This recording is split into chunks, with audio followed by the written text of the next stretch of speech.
Hello guys and welcome back to my channel Sirf IAS. साथियों, lexicon for ethics integrity and aptitude के 2023-24 के addition में आप सभी का बहुत बहुत स्वागत है।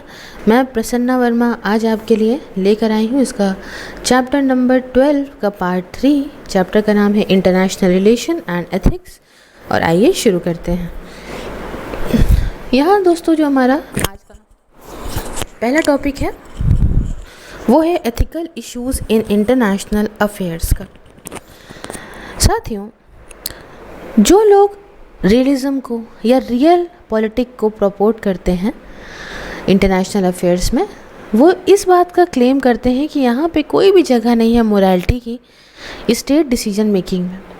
State do what they must because they are looked in a battle of survival against other state। Basically state वो चीज़ें करती हैं और करना चाहिए उनको जैसा वो चाहती हैं, क्योंकि उनको भैया अपनी स्टेट को जो है सरवाइव कराना है, रहना है बाकी स्टेट्स के बीच में।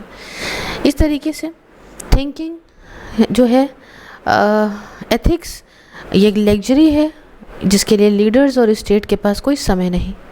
फर्दर थिंकिंग अबाउट डूइंग कि क्या सही है, ये तो फिर काफ़ी डेंजरस होगा और लीडर्स को डिस्ट्रैक्ट करेगा इस चीज़ से कि जो ज़रूरी है उस चीज़ को करें, क्या जो सही है उस चीज़ को करें।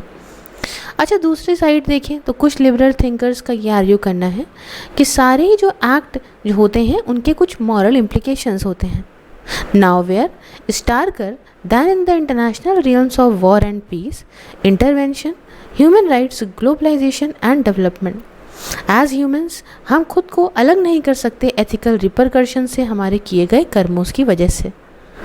एज अ इंटरेक्शन, कंपटीशन और कोलैबोरेशन नेशंस के बीच में ये तो बढ़ता जा रहा है और हम ये देखते हैं कि इतना बड़ा है कि बहुत सारे एथिकल इश्यूज ग्लोबल एरेना में देखने को मिलते हैं। यह ऑब्जर्व करा गया कि हालांकि वर्ल्ड जो है वो बेटर प्लेस बन रहा है रहने के लिए in terms of economic prosperity, but in terms of equality, peace, environment and human rights यहाँ पे बहुत सारे इश्यूज़ हैं जिनमें कुछ एथिकल कंसर्न्स भी हैं। तो ये डिस्कस करेंगे हम एथिकल इश्यूज़ को कि क्या जो है जो कंसर्न को पैदा करते हैं इंटरनेशनल अफेयर्स में। सबसे पहले यहाँ आप देख सकते हैं a management of common goods. दोस्तों, ग्लोबल कॉमन्स ये रिफ़र करता है रिसोर्स डोमेन या एरियाज़ जो पॉलिटिकल रीच से बाहर हैं किसी एक नेशन स्टेट के। इंटरनेशनल लॉ पता लगाता है 4 ग्लोबल कॉमन्स को, जिसमें एक का नाम है हाई सीज, फिर आता है एटमॉस्फेयर, फिर आता है अंटार्कटिका और साथ में आउटर स्पेस। ये जो 4 चीज़ें हैं यहाँ पे ethical issues regarding each of the global common जो कि एक्सप्लेन करा है मैंने। आप समझिए, सबसे पहले है हाई सीज। देखिए, ऐसे एरियाज़ जो हैं वो ग्लोबल कॉमन समझते हैं जो सबके लिए एक जैसे हैं। तो यहाँ पे ऐसे एरियाज़ जो है इतिहास से गाइडेड हैं by the principles of common heritage of human kind, जो ओपन एक्सेस डॉक्ट्रिन है या फिर मेयर लिबरम मतलब फ्री सी है, सभी के लिए समुद्र सबका है।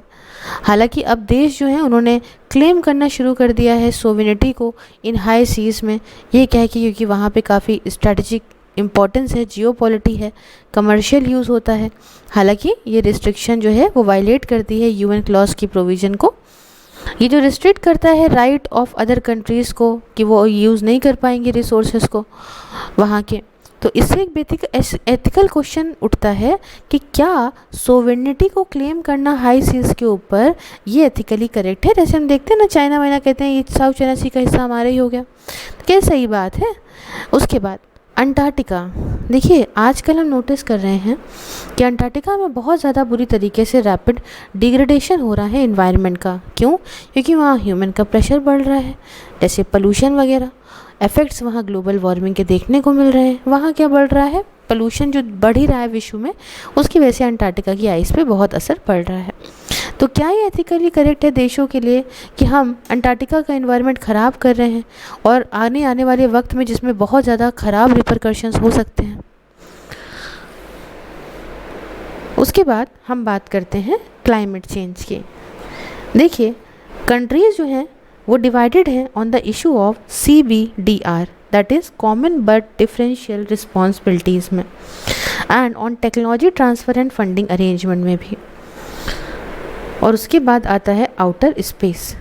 देखिए ज़्यादा से ज़्यादा सैटेलाइट्स ये लॉन्च करे जा रहे हैं ज़्यादा से ज़्यादा देशों के द्वारा आउटर स्पेस में। इसकी वजह से एक कॉग्निशन हो रहा है आउटर स्पेस में, जिससे रिस्क है कि आपस में कई सैटेलाइट कहीं खुद ही ना लड़ जाएं। फर्दर चाइना टेस्ट कर रहा है इनकी कैपेसिटी डिस्ट्रॉय करना सैटेलाइट को आउटर स्पेस में, ठीक है, अपनी कैपेसिटी ये टेस्ट कर रहा है। और इसकी वजह से एक एथिकल सवाल उठता है related to peaceful use of outer space को लेकर। साथियों उसके बाद आता है ह्यूमैनिटेरियन इंटरवेंशंस। देखिए रीसेंट डिबेट्स में अमेरिका और कुछ यूरोपियन कंट्रीज़ ने ये इंटरवेन किया इंटरनल अफेयर, मतलब देखा आपने कि उन्होंने इंटरफेयर करना शुरू करा इंटरनल अफेयर्स में दूसरे देशों के ऑन द ग्राउंड, कि जो वॉइस है लोगों की वो रिस्पेक्ट नहीं करी जा रही है और यहाँ पे बेसिक ह्यूमन राइट्स का वायलेशन हो रहा है। हालांकि ये सारे एफर्ट्स देखने में तो ऐसा लगता है ठीक है, बट ये बात आर्ग्यू करी जाती है कि इंटरवेंशन करना है ना, ये तो मैलाफाइड है एंड ये इनकरेज है by the geo strategic reason. तो ये रेज़ करता है एक एथिकल सवाल कि क्या ये सही है एक देश के लिए कि वो दूसरे देश के इंटरनल अफेयर्स में अपना हस्तक्षेप करे एंड ये मॉरल रिस्पॉन्सिबिलिटी ले कि भैया वहाँ पे ह्यूमन लाइफ्स जो हैं वो लॉस हो रहा है, ठीक है ना, which always occur in these interventions.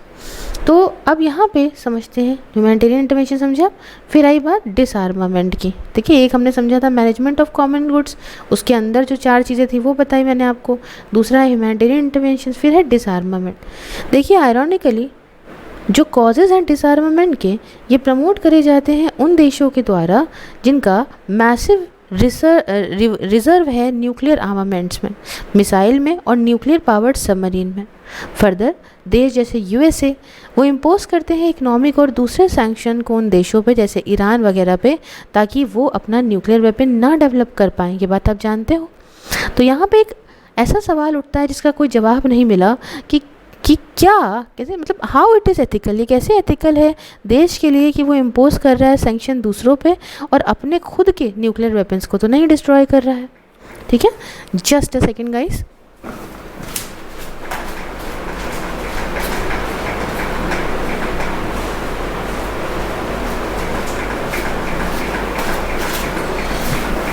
Okay, फिर नेक्स्ट आता है इंटेलेक्चुअल प्रॉपर्टी राइट्स।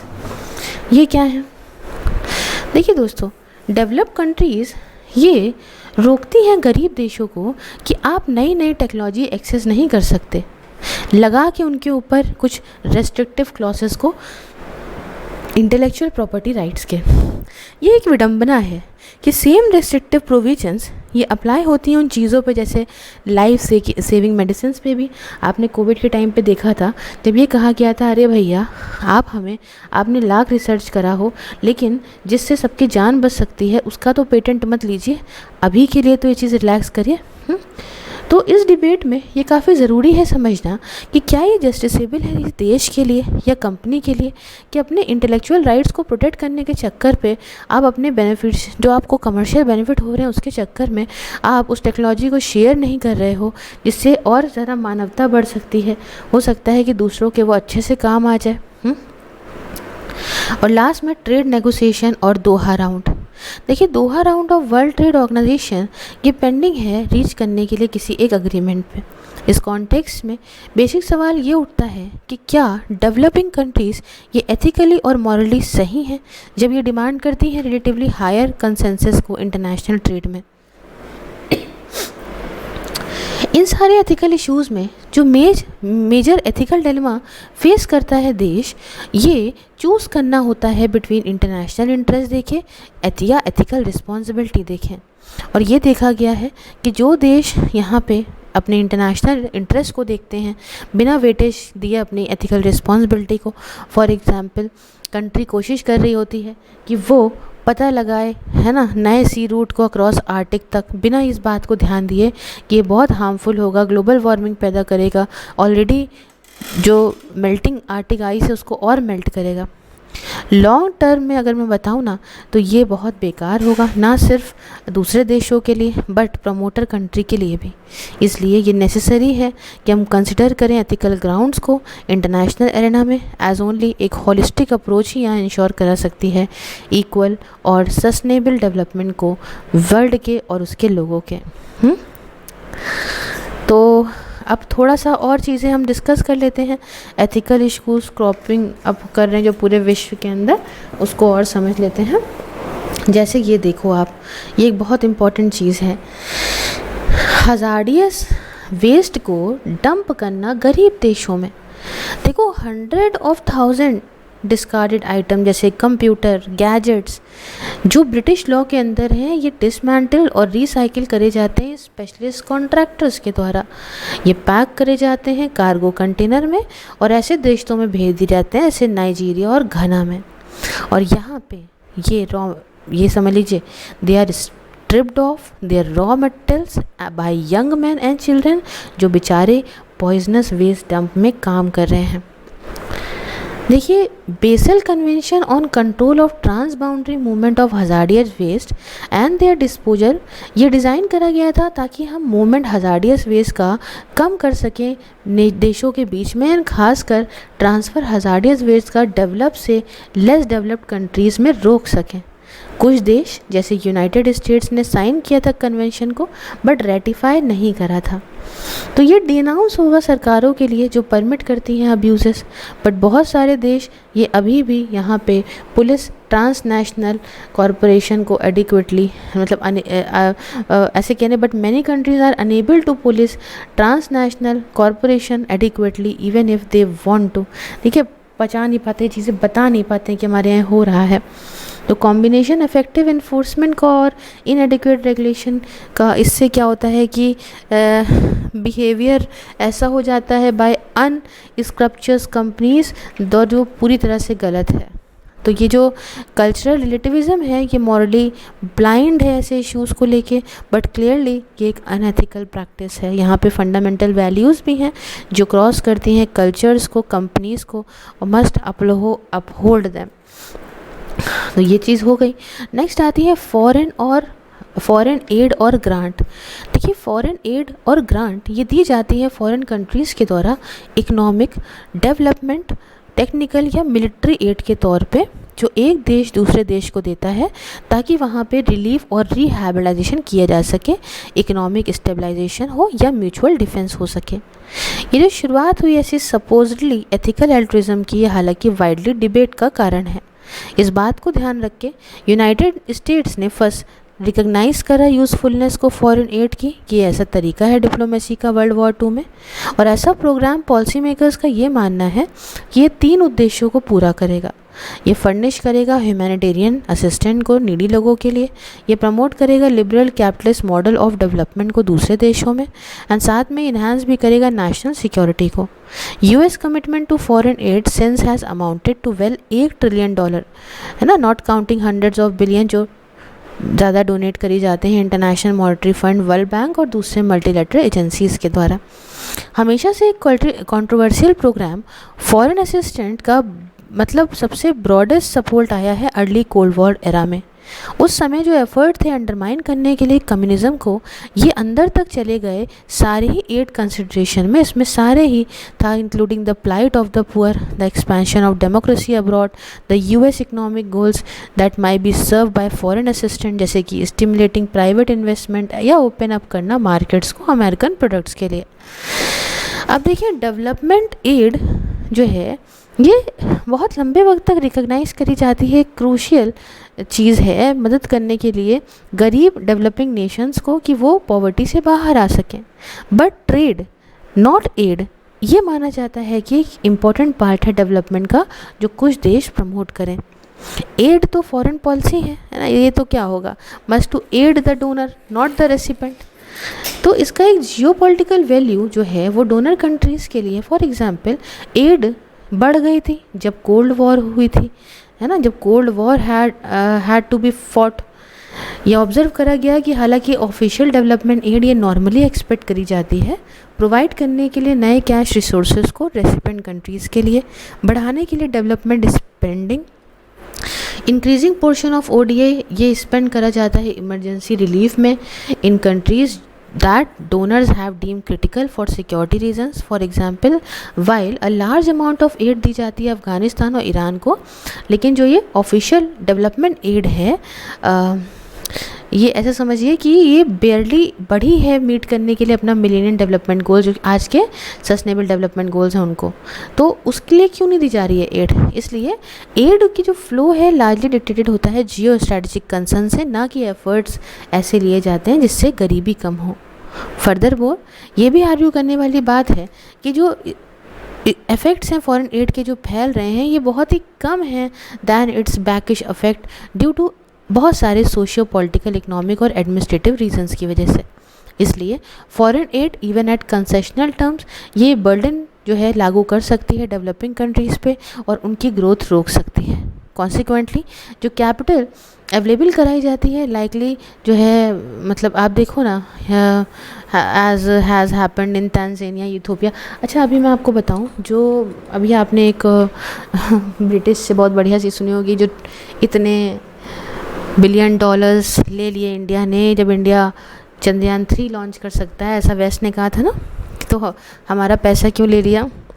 यही लुटेरे हमारे यहाँ से लाखों करोड़ रुपए लूट के ले गए। हाँ, और अब ज़रा सी जगह उनके पास क्या गड्डियाँ क्या भर गई हमें बता रहे हैं बातें। तो ये नहीं चाहते कि आप बढ़ें। इनफैक्ट फॉरेन एड ये likely economic growth development developing countries का रोकती है, क्योंकि काम फ्री मार्केट का होगा नहीं। आपको कोई पैसा दे दे तो आपसे 4 बातें कहने का हकदार हो जाता है।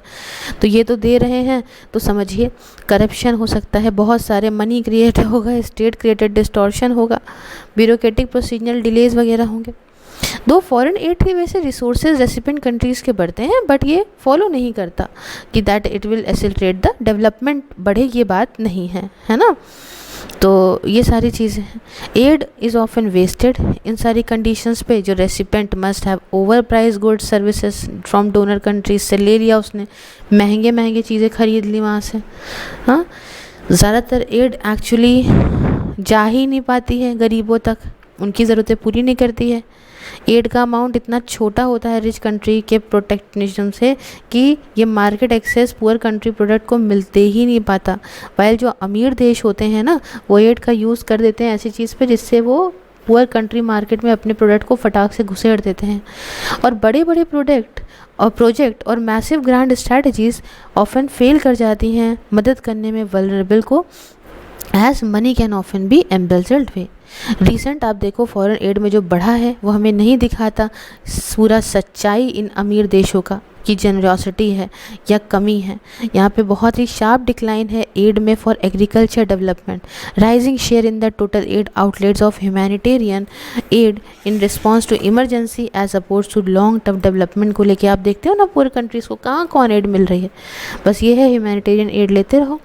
तो डेवलपमेंट असिस्टेंस ये ऑफन ऐसी चीज़ है, बहुत सारे केसेस में एड प्राइमरीली इसलिए बनाई जाती है ताकि स्ट्रैटेजिक और इकोनॉमिक इंटरेस्ट को डोनर कंट्रीज़ के ही पूरा करा जा सके कि वो पैसा दे रही हैं तो अपने मतलब के लिए, है ना। तो एड सिस्टम ये बेस्ड है इंटरेस्ट पे डोनर के, ना कि नीड्स पे रेसिपिएंट्स के, समझ रहे हो। तो ये कहानी है। देखो फूड एड ये बहुत ही वर्दी है, क्यों? क्योंकि बहुत सारे जो इनमें से हैं वो जेन्युइनली हेल्प करते हैं इस फील्ड में। ये अनविटलिंगली कंट्रीब्यूट करता है हार्म, खासकर नॉन इमरजेंसी रिलीफ, बिकॉज गरीब देश वो डिपेंडेंट रह जाते हैं। हमको भी तो यूएस ने याद है ना अग्रीमेंट में PL 480 के तहत क्या किया था। तो जो तरीका था फूड एड, मतलब जो जिस तरीके से फूड एड प्रोग्राम अलग अलग अमीर देशों के स्ट्रक्चर हैं, ये एक दिक्कत का कारण है। फूड को डंप करना गरीब देशों में free subsidize cheap food below market price पे, ये अंडर कट करता है लोकल फार्मर्स को जो कम्पीट कर ही नहीं सकते हैं उन्हें, और जॉब्स छीन लेता है, गरीबी में और डालता है। ठीक है, beyond the crimes of imperialism foreign add जो है ना, ये एड भी जो है वो भी देखा जाए तो अच्छी नहीं है। बहुत सारी अफ्रीकन कंट्रीज़ में सरकारें इतनी करप्ट हैं कि देश इतनी बुरी तरह से जूझ रहा है सिविल वॉर से कि फॉरेन एड सिर्फ़ और सिर्फ उनकी जेबों में जा रही हैं और वो डिक्टेटर बने बैठे हैं, है ना। तो ये सब दिक्कतें हैं इन डेवलपमेंट एड को लेके जो हमने आपको बताया। अब जो एथिकल इश्यूज़ हैं आपके इंटरनेशनल फंडिंग के, उसमें कंडीशनलिटी एक बात आती है। देखिए, इसको अगर मैं आपको समझाऊँ, ओके, तो गौर से समझते चलिएगा, ठीक है।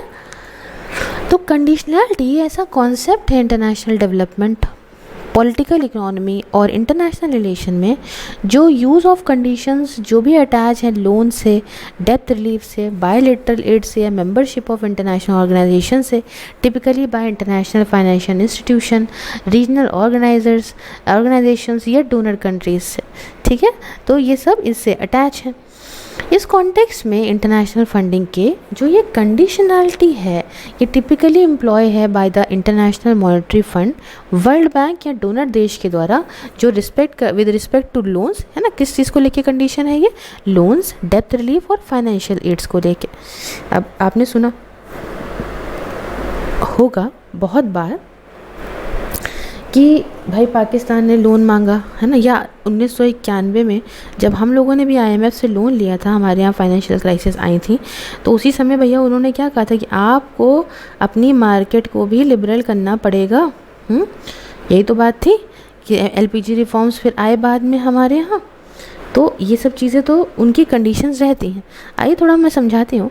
देखिए, कंडीशनलिटी क्या है, ये है पॉलिसी में बदलाव लाना which an aid donor agency stipulate a government, ठीक है। एड डोनर जो एजेंसी है वो सरकार को कहेगी कि आपको अपनी पॉलिसी के अंदर कुछ बदलाव लाने पड़ेंगे अगर आपको ऑब्टेन, रिटेन या एक्सेस करना है हमारा फाइनेंशियल सपोर्ट, ठीक है। तो ये एक एक्सचेंज ऑफ मनी हो गया और बदले में आप कर रहे हो पॉलिसी एक्शन। तो ये अराइज करता है most frequently in connection with the adjustment programmes of the International Monetary Fund and World Bank, but bilateral donors ये काफ़ी ज़्यादा यूज़ कर चुके हैं इसका रिसेंट ईयर्स में। कंडीशनलिटी के अंदर रिलेटिवली अनकॉन्ट्रोवर्शियल रिक्वायरमेंट होती हैं जिससे आप एड की इफेक्टिवनेस बढ़ाओ, जैसे कि anti corruption measures low, but ये इसके अंदर कुछ इन्वॉल्व कर सकती हैं हाईली कॉन्ट्रोवर्शियल चीज़ें भी, जैसे कि प्राइवेटाइजेशन ऑफ की पब्लिक सर्विसेज का, इंपॉर्टेंट पब्लिक सर्विसेज का प्राइवेटाइज करो, जिससे हो सकता है कि पॉलिटिकल ऑपोजिशन और ज़्यादा प्रवोक हो रिसिपेंट कंट्री में। कुछ दूसरे तरीके की कंडीशनलिटी जो अकर करती हैं, है ना, वो aid in tied with use in the specific, for example बहुत सारे देश टाई करते हैं एड को to the purchasing of product from the donor countries, की जो पैसा दे रही है उस देश से आपको लेना ही पड़ेगा सामान वगैरह। तो जापान बहुत ही हैवी डोज में है एबिनॉमिक्स के, जहाँ पे बहुत सारे यन, जापान की करेंसी जो है वो प्रिंट करी जाती है। तो you can call it quantitative easing of kind never seen before and the nation itself does not need that much of it। तो इंटरेस्ट जो अर्न होता है यन लेंडिंग करके इनसाइड द नेशन, वो बढ़ गया है नेगेटिव लेवल पे। इसलिए जापान इन अ वे इसने एक रिलायबल इन्वेस्टमेंट नेशन, जैसे इंडिया जैसा नेशन, जापान जो है उसने उसको देखा जहाँ पे ये अपने येन को सॉफ्ट इंटरेस्ट रेट पे लगा सकता है। सॉफ्ट रेट ऑफ रिटर्न ये मोर देन होता है what that yen could have earn in Japan. जितना जापान में मिलेगा उससे ज़्यादा यहाँ मिल जाएगा, सॉफ्ट रेट ऐसा समझ लो। अच्छा, इसके कुछ कंडीशंस भी अटैच होती हैं इससे यूसेज को लेके जापान मेड मेट्रो एसेसरीज़ को। If you are talking in the context of Delhi metro या जापानीज़ मेड कोच या consultancy given by Japanese engineering company for the Ahmedabad Mumbai bullet train के ट्रैक के लिए, इससे ना सिर्फ जापान अर्न कर रहा है कुछ इंटरेस्ट मनी अपने येन के ऊपर, बट ये जनरेट भी कर पा रहा है एम्प्लॉयमेंट वापस से घर में, होम में। In doing this if Japan is also gaining, तो अच्छा हो जाएगा ना, इंडिया और जापान के रिलेशनशिप हो जाएंगे, बोनस है एक तरीके से। अच्छा, डेब्ट ट्रैप डिप्लोमेसी क्या होती है, थोड़ा सा ये समझिएगा। एक बहुत ही ख़तरनाक चीज़ जो चाइना को लेके आप सुनते रहते होंगे। दोस्तों, सबसे पहले समझिए कि डेब्ट ट्रैप डिप्लोमेसी है क्या। ये एक तरह की ऐसी डिप्लोमेसी जो कि कर्जा दिया, आसान शब्दों में समझिएगा, कर्जा दिया, मान लीजिए किसी एक देश ने दूसरे देश को, स्पेसिफिकली समझें तो चाइना ही का एग्जाम्पल लेते हैं।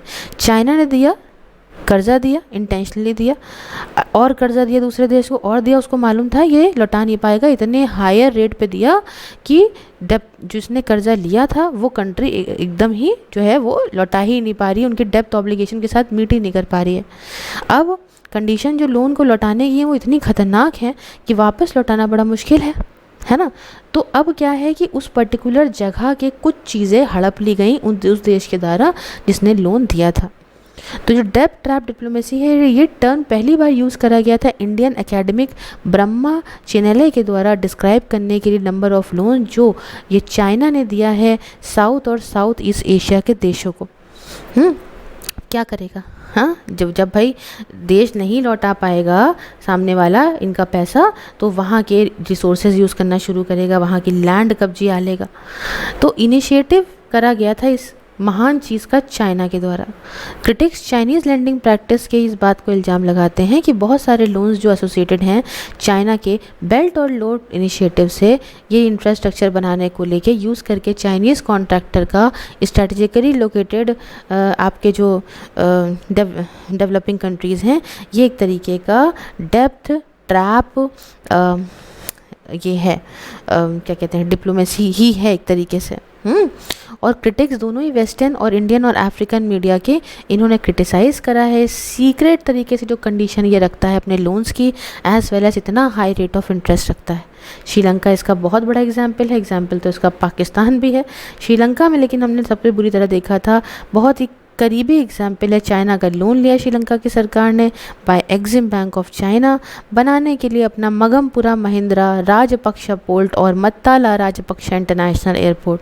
State own Chinese firms China harbour engineering company और सिनो हाइड्रो कॉरपोरेशन को हायर करा गया बनाने के लिए मगमपुरा पोर्ट को at the cost of $361 million which was 85% fund किया था इसको एग्जिम बैंक ऑफ चाइना ने, और एनुअल इंटरेस्ट रेट इस पर 6.3% का लिया था। आप सोचिए कि जब हम होम लोन लेने जाते हैं तो हम कहते हैं भैया हमको 6-7% से ज़्यादा मत देना, क्योंकि 30 साल 20 साल चलना है, जब 20-50 लाख रुपए का लोन होता है। यहाँ हालत देखिए $361 मिलियन 6.3% पे। अब चाइना भैया नहीं दे पाया इसका, और पोर्ट भी जो है नहीं चला इनका, तो चाइना ने क्या करा, it was lease to the, यही दे दिया गया Chinese state own China servants port holding company को 99 साल की लीज के लिए 2017 में ले लिया था। डेप्थ नहीं दे पाओगे तो यही होगा। तो इससे कंसर्न आया यूनाइटेड स्टेट्स, जापान और इंडिया के लिए कि पोर्ट को, अब देखो, अब चाइना जैसी श्रीलंका जैसी जगह पे पोर्ट अगर मिल जाए चाइना को, तो खुद भी सोच लो भाई, हम लोग के लिए तो दिक्कत का कारण है ना। ये तो अपना नेवल बेस बना लेगा, हैं, जियो पॉलिटिकल राइवल्स जितने इसके हैं सबको खतरा और डर का एक माहौल पैदा कर देगा कि भैया यहाँ पे चाइना की नेवी आ गई तो लो मुसीबत क्रिएट करेगी हमारे लिए। तो भाई अब हम इतना रखते हैं, नेक्स्ट वाले लास्ट पार्ट में हम इश्यूज़ जो इन्वॉल्व हैं कंडीशनल फंडिंग के वो बताएंगे। आप मुझे हर सोशल मीडिया लिंक पे फॉलो कर दीजिए और the links are in description box. जय हिंद, जय भारत।